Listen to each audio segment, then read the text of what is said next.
यह संकल्प पत्र कैसे तैयार हुआ है, इसके संबंध में बहुत ही संक्षिप्त में आप सबको मैं जानकारी देना चाहूंगा। 2009 लोकसभा चुनाव के लिए यह संकल्प पत्र बनाने के लिए हमारे राष्ट्रीय अध्यक्ष जी ने मेरी अध्यक्षता में एक समिति का गठन किया और मेरे साथ 12 लोगों को भी उसमें नामित किया था और संकल्प पत्र को मल्टी डायमेंशनल बनाने के लिए 12 श्रेणियों में भी उसे विभाजित किया था। इतना ही नहीं बल्कि हर विषय के लिए एक अलग से सब कमेटी भी उन्होंने बनाई थी। इन सारी कमेटी और सब कमेटीज ने अपने अपने विषयों पर बहुत ही व्यापक विचार किया है, गंभीरतापूर्वक विचार किया है, जिसके फलस्वरूप आज यह संकल्प पत्र एक विजनरी और वेरी प्रैक्टिकल दस्तावेज बन पाया है, जिसे आप सबके समक्ष आज प्रस्तुत किया गया है। मित्रों, इस संकल्प पत्र के माध्यम से हम नए भारत के निर्माण में 130 करोड़ देशवासियों की आकांक्षाओं को विजन डॉक्यूमेंट के रूप में प्रस्तुत कर रहे हैं। यह संकल्प पत्र आपके बीच रखते हुए मुझे संतोष की ही अनुभूति नहीं हो रही है, बल्कि गौरव की भी अनुभूति हो रही है कि हमारे संकल्पों में करोड़ों देशवासियों की सहभागिता का भी पूरी तरह से समावेश है। भारत के मन की बात, जिसकी चर्चा भी भूपेंद्र जी यादव ने की है, के माध्यम से देश के सभी क्षेत्रों, सभी वर्गों और सभी समुदायों के साथ विस्तृत एवं व्यापक संवाद के बाद अपने दृष्टिकोण का यह दस्तावेज आज हम लोगों ने देश के सामने रखा है। इस दस्तावेज में जितने भी हमने संकल्प दर्ज किए हैं, उसके माध्यम से हम नए भारत के निर्माण की ओर कदम बढ़ा रहे हैं, जो हमारी प्रतिबद्धता है और हमारे प्रधानमंत्री जी की प्रतिबद्धता है। 2014 के बाद हमारे यशस्वी प्रधानमंत्री मोदी जी के नेतृत्व में देश विकास की राह पर तेजी के साथ बढ़ा है। जैसा अभी राष्ट्रीय अध्यक्ष जी ने बताया कि वर्ल्ड की इस समय फास्टेस्ट ग्रोइंग इकोनॉमी यदि किसी कंट्री की है तो वह भारत की है। अंतर्राष्ट्रीय जगत में भारत की प्रतिष्ठा बढ़ी है और हम अब धीरे धीरे वर्ल्ड की टॉप 3 कंट्रीज में, इकोनॉमी की साइज को लेकर वर्ल्ड की टॉप 3 कंट्रीज में आना चाहते हैं। यह हमारा संकल्प है। 2014 के पहले यूपीए के शासनकाल में ठप पड़े विकास को पुनः पटरी पर लाना, यह हमारी सरकार के लिए बहुत चुनौती भरा काम था, परंतु हमारी सरकार ने इस चुनौती को स्वीकार किया और इस संबंध में हमने कामयाबी भी हासिल की। जहां तक हमारे प्रधानमंत्री जी का प्रश्न है और उनके नेतृत्व की सरकार, इन दोनों के प्रति मैं विश्वास के साथ कह सकता हूं कि देश की जनता का विश्वास भी बढ़ा है और विश्वास ही नहीं बढ़ा है बल्कि देश की जनता का भरोसा भी उनके प्रति बढ़ा है। इसमें भी कहीं दो मत नहीं है कि विकास का चक्का इस समय तेजी के साथ चलना प्रारंभ हुआ है। जहां आवश्यक हुआ है, चेंजेज करने में भी रंच मात्र संकोच नहीं किया है। जहां तक देश की बाह्य और आंतरिक सुरक्षा का प्रश्न है, उसको सुनिश्चित करने के लिए हमने भरपूर प्रयत्न किया है और देशवासियों के मन में सुरक्षा का भाव भी पैदा करने में काफी हद तक कामयाबी हासिल की है। यह सब करते हुए हमने एक रेस्पॉन्सिबल, एक सेंसिटिव और एक फॉर्म कन्विक्शन वाली सरकार की मिसाल देशवासियों के समक्ष प्रस्तुत की है। हमारी सरकार ने पीपुल पार्टिसिपेशन को गुड गवर्नेंस का एक महत्वपूर्ण अंग माना है। हमने पॉलिसी मेकिंग में भी लोगों की भागीदारी तय की है और इस संकल्प के निर्माण में भी जन भागीदारी को पूरी तरह से सुनिश्चित करने की भरपूर कोशिश की है। भारत के मन की बात को जानने के लिए हम लोगों ने एक लंबा कार्यक्रम चलाया है। हमने करोड़ों लोगों से संपर्क किया है और अलग अलग माध्यम से लाखों सुझाव भी हमको प्राप्त हुए हैं। लगभग 300 रथ, लगभग 7,700 सुझाव पेटियां और 110 से अधिक संवाद कार्यक्रम और 4,000 से अधिक भारत के मन की बात के कार्यक्रम यह संपन्न हुए हैं। इतना ही नहीं, हम लोगों ने सोशल मीडिया का भी सहारा लिया है। सोशल मीडिया के माध्यम से भी लोगों के मन की बात को समझने की हम लोगों ने अपनी तरफ से भरपूर कोशिश की है। साथ ही विशेषज्ञों के साथ भी हमारे टीम के जो प्रमुख सदस्य थे उनका बैठना हुआ है, हम लोगों का भी उनके साथ बैठना हुआ है, उनके साथ भी हम लोगों ने परामर्श किया है। जहां तक इस संकल्प पत्र का प्रश्न है, हमारा संकल्प पत्र पिछले 5 वर्षों की उपलब्धियों को आधार मानकर अगले 5 साल में हम आगे ले जाने के लिए देश को हम अपना यह दृष्टि पत्र आज प्रस्तुत हम लोगों ने किया है। 130 करोड़ देशवासियों की आकांक्षा को पूरा करने वाला यह हमारा संकल्प पत्र है। आजादी के 75 वर्ष पूरे होने पर जिस नए भारत के निर्माण के प्रति हमारी सरकार की प्रतिबद्धता है, उसे दोहराते हुए यह संकल्प पत्र आज आदरणीय प्रधानमंत्री जी की, आदरणीय अध्यक्ष जी के द्वारा देश को समर्पित किया गया है। मित्रों, मैं यह भी कहना चाहूंगा, जब भी चुनाव होते हैं बराबर घोषणा पत्र और तरह तरह के नामों से माने मैनिफेस्टो हर राजनीतिक पार्टी के द्वारा जारी किया जाता है। इतना ही नहीं, चुनावों के द्वारा राजनीतिक पार्टी के नेताओं के द्वारा लोगों से तरह तरह के वादे किए जाते। जो भी वादे नेताओं के द्वारा पहले किए गए, शायद वह आंशिक रूप से पूरे हो गए होते तो आज हमारा भारत दुनिया का सबसे ताकतवर देश बन गया होता, हमारा भारत दुनिया का धनवान देश बन गया होता। नेताओं की कृति और कथन, वर्ड्स और डीड्स, इनमें अंतर होने के कारण ही भारत में एक विश्वास का संकट, क्राइसिस ऑफ क्रेडिबिलिटी पैदा हुई है। और मैं कहना चाहूंगा कि हमारे प्रधानमंत्री जी का बार बार आग्रह रहता है कि भारत की राजनीति में जो एक क्राइसिस ऑफ क्रेडिबिलिटी पैदा हुई है, इसको भी हमें चुनौती के रूप में स्वीकार करना है। और मैं कह सकता हूं कि 2014 में जो हम लोगों ने घोषणा पत्र जारी किया था, उसमें मैं पार्टी का राष्ट्रीय अध्यक्ष था। हमारे प्रधानमंत्री जी के नेतृत्व में इस सरकार ने उसे पूरा करने की अपनी तय भरपूर कोशिश की है। जो कहा था उसे किया था, यानी क्राइसिस ऑफ क्रेडिबिलिटी को हम लोगों ने चुनौती के रूप में स्वीकार किया है और हम उस पर विजय प्राप्त करने में भी कामयाब रहे हैं। मैं इस संकल्प पत्र के कुछ प्रमुख बिंदुओं की तरफ आपका ध्यान आकर्षित करना चाहूंगा। विस्तार में यदि मैं जाऊंगा तो लंबा समय लगेगा। जहां तक कि संकल्प पत्र का प्रश्न है, यह वेबसाइट पर अपलोड हो चुका है, आप लोगों तक थोड़ी ही देर में पहुंच जाएगा या पहुंच गया होगा। राष्ट्रवाद के प्रति हमारी पूरी प्रतिबद्धता है और इतना ही नहीं, आतंकवाद का जहां तक प्रश्न है उसके प्रति हमारी जीरो टॉलरेंस की पॉलिसी थी, है, और जब तक आतंकवाद समाप्त नहीं होगा तब तक हमारी यह जीरो टॉलरेंस की पॉलिसी आतंकवाद के प्रति रहेगी। यूनिफॉर्म सिविल कोड, इसके प्रति, इसको लागू करने के प्रति हमारी प्रतिबद्धता थी, है, इस काम को करेंगे। भारत में होने वाले इनफिल्ट्रेशन, अवैध घुसपैठ को रोकने के लिए जितनी भी सख्ती करनी होगी हम वो सख्ती करेंगे, लेकिन घुसपैठ को पूरी तरह से रोकेंगे। सिटीजनशिप अमेंडमेंट बिल के बारे में भी स्पष्ट करना चाहता हूं कि बिल्कुल 2 टूक शब्दों में, सिटीजनशिप अमेंडमेंट बिल को हम संसद के दोनों सदनों से पास कराएंगे और उसे हम लागू करेंगे। लेकिन यह भी आश्वस्त करना चाहते हैं, हम किसी भी राज्य की, चाहे कल्चरल हो अथवा लिंग्विस्टिक हो, आइडेंटिटी पर आंच नहीं आने देंगे।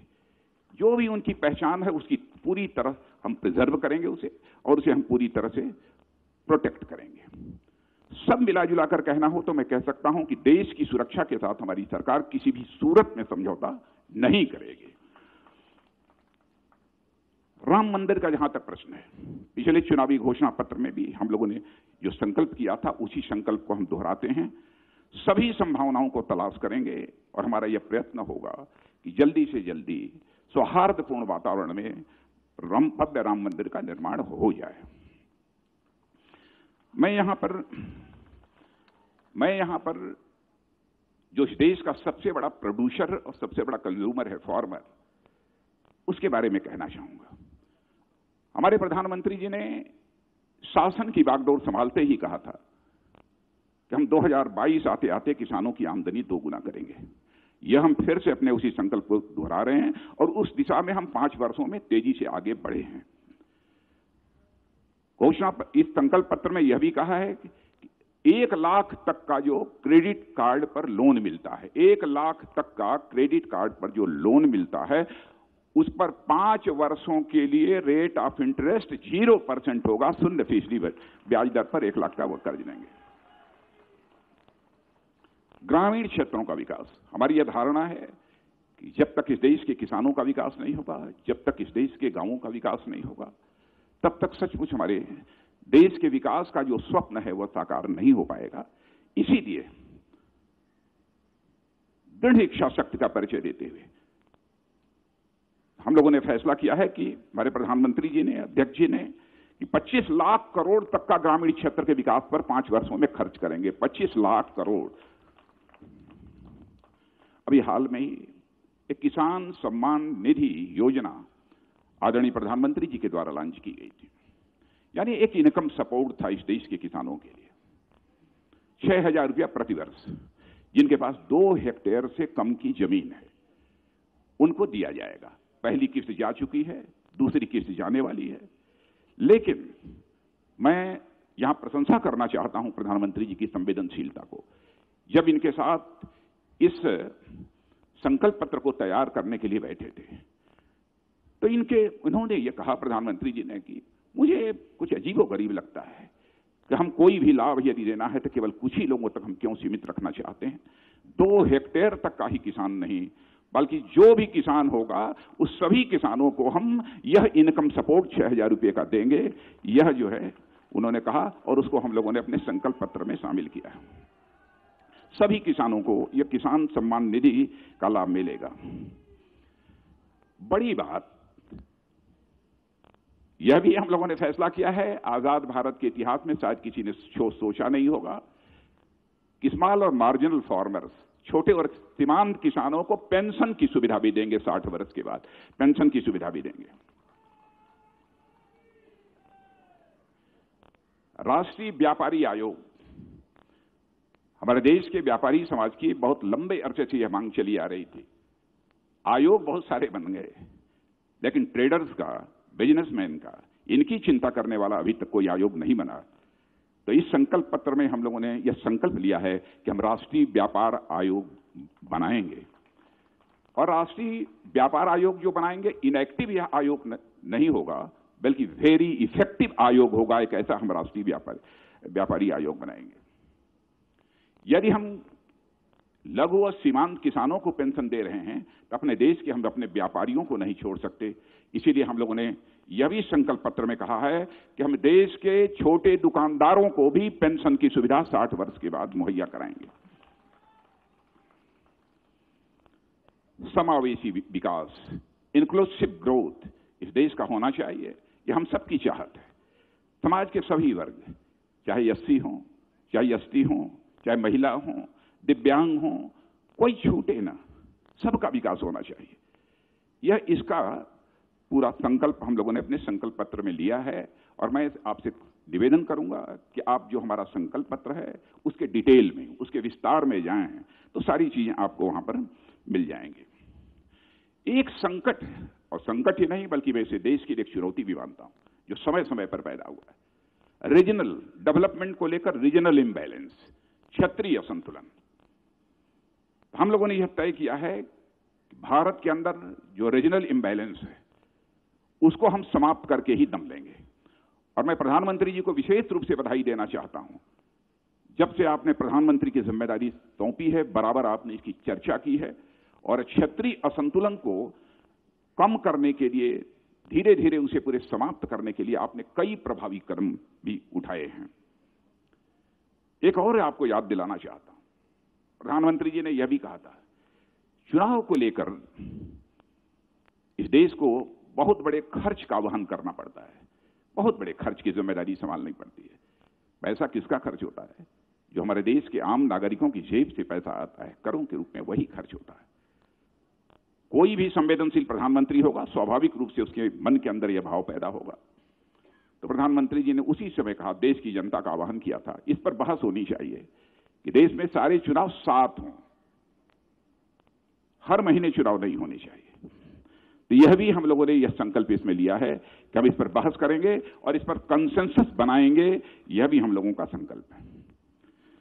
गुड गवर्नेंस का जहां तक प्रश्न है, गुड गवर्नेंस के बारे में मैं समझता हूं कि कोई बहुत लंबी चौड़ी बात करने की आवश्यकता नहीं है। यह सभी स्वीकार करते हैं। यहां पर हमने बहुत सारे स्ट्रक्चरल और प्रोसीजरल रिफॉर्म्स किए हैं, वहीं पर सिस्टम में भी काफी चेंजेस लाए हैं। उदाहरण तो हमारे पास कई हैं, लेकिन मैं एक का उदाहरण देना चाहता हूं, direct benefit transfer system. Direct benefit transfer system से जो सहायता, चाहे वो विडो पेंशन हो, ओल्ड एज पेंशन हो, चाहे वो कोई सब्सिडी हो, यह पहले मिडिल मैन के माध्यम से जो लोगों के द्वारा पहुंचती थी, अब वो डायरेक्ट बेनिफिट ट्रांसफर सिस्टम के माध्यम से पहुंचना प्रारंभ हुई है, जिसका परिणाम यह हुआ है कि हम लोगों ने 1,10,000 करोड़ रुपए की बचत की है। सिस्टम में चेंज लाने का यह लाभ होता है, प्रोसीजर्स में चेंज लाने का इतना बड़ा यह लाभ होता है। मजबूत करेंगे। हमारे केंद्र राज्य सरकारों के संबंध बहुत ही बेहतर हों, प्रगाढ़ हों।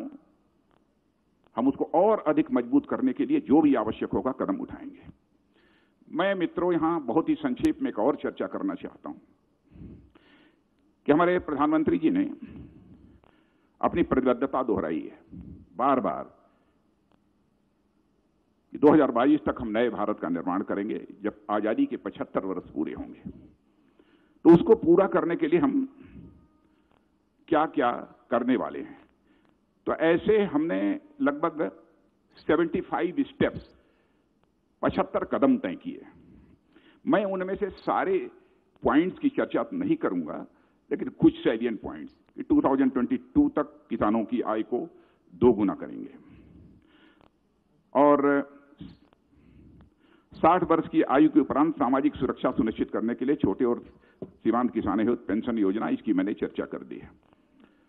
प्रधानमंत्री कृषि सिंचाई योजना के अंतर्गत सभी सिंचाई परियोजनाएं पूरी करने की दिशा में काम करेंगे, क्योंकि 20 साल, 25 साल, 30 साल से इरिगेशन के बहुत सारे प्रोजेक्ट जो है लंबित पड़े हुए हैं, उन्हें पूरा करेंगे। और मूलधन के सामान्य पर भुगतान की शर्त पर 0% ब्याज दर पर 1 से 5 वर्ष के लिए 1 लाख रुपए तक का हम कृषि ऋण देंगे, इसकी भी चर्चा की है मैंने। और लैंड रिकॉर्ड का डिजिटाइजेशन करेंगे, उसका जो है हम डिजिटीकरण करेंगे। युवाओं के लिए और शिक्षा के क्षेत्र में कई कदम हैं, लेकिन 2 की मैं यहां चर्चा करना चाहूंगा। उत्कृष्ट प्रबंधन संस्थाओं में सीटों की संख्या बढ़ाने के दिशा में भी हम काम करेंगे। हम सीटों की संख्या मैनेजमेंट के जितने भी इंस्टीट्यूट्स हैं उसमें बढ़ाने का प्रयत्न करेंगे। जो हमारे एक्सेलेंट, हमारे इंजीनियरिंग इंस्टीट्यूशंस हैं, उनमें भी हम सीटों के नंबर को बढ़ाएंगे। एक्सेलेंट इंजीनियरिंग कॉलेजेस, जो संस्थाएं हैं इंजीनियरिंग की, उनमें भी हम बढ़ाएंगे।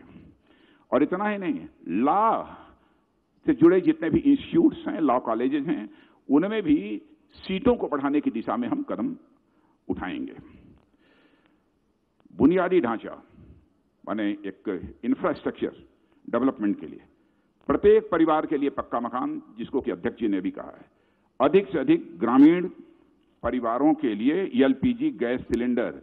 लेकिन अध्यक्ष जी ने कहा है कि हम सभी गरीब परिवारों के लिए एलपीजी गैस सिलेंडर मुहैया कराएंगे, तो हम इस लक्ष्य को हासिल करके ही दम लेंगे। सभी घरों का 100% विद्युतीकरण, power in every village, power for all, यही लक्ष्य रखकर हमारी यह सरकार मोदी जी के नेतृत्व में काम कर रही है। प्रत्येक घर में शौचालय, 98% घरों में इस लक्ष्य को हमने हासिल किया है। सभी घरों में स्वच्छ पेयजल की उपलब्धता, यह भी हम करेंगे। सभी घरों में स्वच्छ जल पीने के लिए मिले, पीने का पानी मिलना चाहिए। नेशनल हाईवेज का काम बहुत अच्छा हुआ है। नेशनल हाईवेज की लंबाई है जितनी, उसको हम 2 गुना करेंगे, जस्ट डबल करेंगे। हम इस लक्ष्य के साथ अपने कदम आगे बढ़ाएंगे। और शहरों और गांवों में ODF प्लस और ODF 2+ दर्जा प्राप्त करने के लिए स्वच्छ भारत मिशन के अंतर्गत 100% कचरा संग्रह सुनिश्चित करेंगे। Waste management, 175 gigawatt renewable energy, नवीकरणीय ऊर्जा क्षमता के लक्ष्य को हम प्राप्त करेंगे। रेलवे की दृष्टि से 2022 तक सभी जितने भी रेल पटरियां हैं, कोशिश यही होगी कि लगभग अधिकांश रेल पटरियों का ब्रॉड गेज में परिवर्तन हो जाए। 2020 तक यह भी हम लोगों की कोशिश होगी कि सभी रेल पटरियों का इलेक्ट्रिफिकेशन, विद्युतीकरण, वह पूरा हो जाए। हेल्थ की दृष्टि से आयुष्मान भारत के अंतर्गत 1.5 lakh health and wellness centre खोले जाएंगे। यह सिर्फ काम चल रहा है।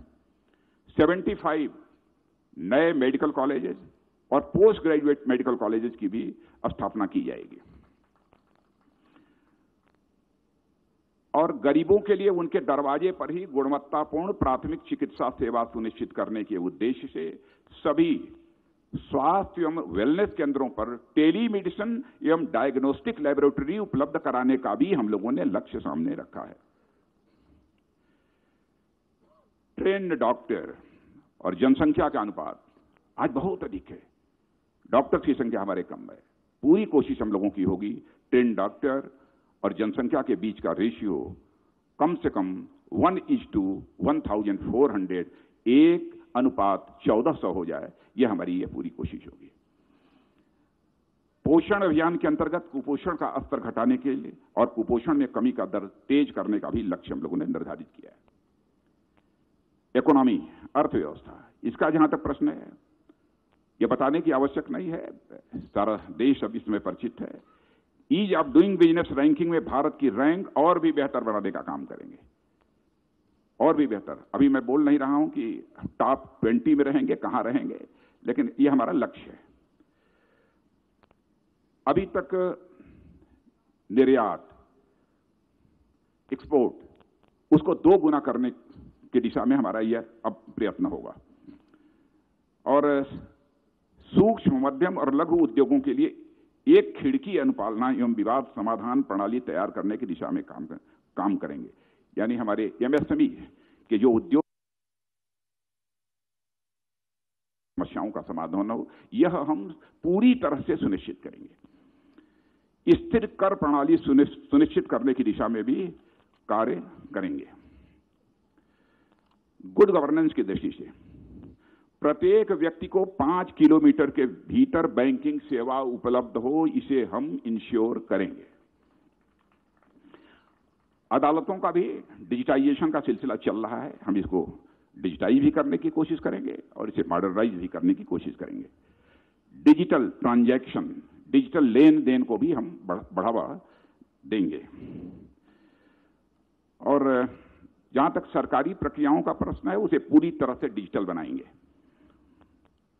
इंक्लूसिव ग्रोथ, सभी बच्चों का टीकाकरण इस काम को हुआ है और सभी सरकारी इमारतों को सुगम बनाने का भी प्रयास करेंगे। हर आदिवासी स्वतंत्रता सेनानी, हम 6 आदिवासी स्वतंत्रता सेनानी संग्रहालयों के निर्माण का कार्य हम पूर्ण करेंगे आदिवासियों के लिए, जो उनके स्वतंत्रता सेनानी हैं। पंच तीर्थ सर्किट का विकास पूरा करने की दिशा में हम काम करेंगे। जैन समाज, छोटे दुकानदारों को प्रधानमंत्री श्रम योगी मानधन योजना में सम्मिलित करेंगे और सभी असंगठित मजदूरों के लिए व्यापक सामाजिक सुरक्षा कवरेज के साथ बीमा, पेंशन आदि यह सब सुनिश्चित करेंगे। महिलाओं के लिए महिला कार्यबल भागीदारी दर बढ़ाने की दिशा में काम करेंगे।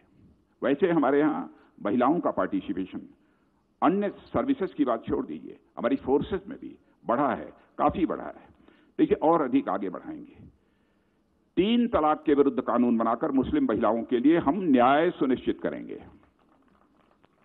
सांस्कृतिक धरोहर 2022 तक स्वच्छ गंगा का लक्ष्य हम प्राप्त करेंगे। स्वदेश दर्शन, प्रसाद और हृदय योजना के अंतर्गत सभी परियोजनाओं को के कार्य को शीघ्रता से पूरा करेंगे।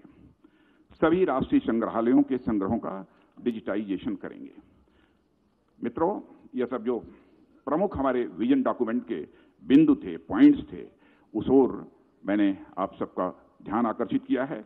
और मैं पुनः इस बात को दोहराना चाहता हूं कि हमारी सरकार का जहां तक प्रश्न है, नरेंद्र भाई मोदी के नेतृत्व में, जैसा मैंने पहले कहा, जन सामान्य का भरोसा और विश्वास बढ़ा है।